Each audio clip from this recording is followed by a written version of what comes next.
সুপ্রিয় দর্শক, দিনকে দিন মানুষের বিশ্বাস বেড়ে যাচ্ছে সাবেক সংসদ সদস্য ব্যারিস্টার সুমনের উপর। তাই তো তার ব্যক্তিগত জীবন সম্পর্কে জানার জন্য সকলের মনে আগ্রহ রয়েছে।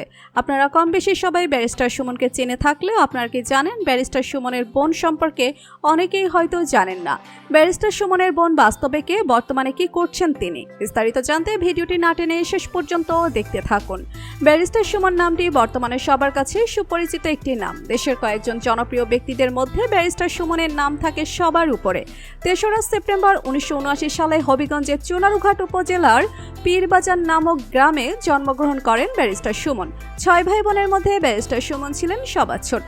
বাবা এরশাদ ছিলেন সামান্য একজন ব্যবসায়ী এবং তার মা আম্বিয়া খাতুন ছিলেন একজন গৃহিণী। ছোটবেলাটা তেমন একটা ভালোভাবে কাটেনি ব্যারিস্টার সুমনের। অভাব অনটনের মধ্য দিয়েই কেটে গিয়েছে তার শৈশবকাল। স্কুল জীবন তার চুনারুঘাটেই শেষ হয়েছে। কলেজ এবং বিশ্ববিদ্যালয় যথাক্রমে ঢাকা কলেজ এবং ঢাকা বিশ্ববিদ্যালয়।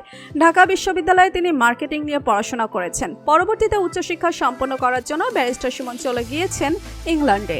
কিন্তু ইংল্যান্ডে যাওয়ার পরেও তাকে অর্থ কষ্টে ভুগতে হয়েছে। অর্থ কষ্টের কারণে তিনি কখনো সেখানে কুলি অথবা কখনো ড্রাইভারের কাজ করেছেন।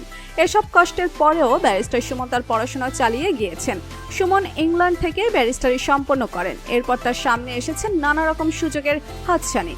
ব্যারিস্টার সুমন তার বোনদেরকে অনেক ভালোবাসে। ছোট ভাই হওয়ার কারণে ব্যারিস্টার সুমনকেও তার বোনেরা অনেক ভালোবাসে। ব্যারিস্টার সুমনের আদরের ছোট বোন স্বামীর সন্তান নিয়ে কানাডায় বসবাস করেন। কিন্তু ব্যারিস্টার সুমনের নির্বাচনের সময় তার বোন দেশে চলে এসেছে।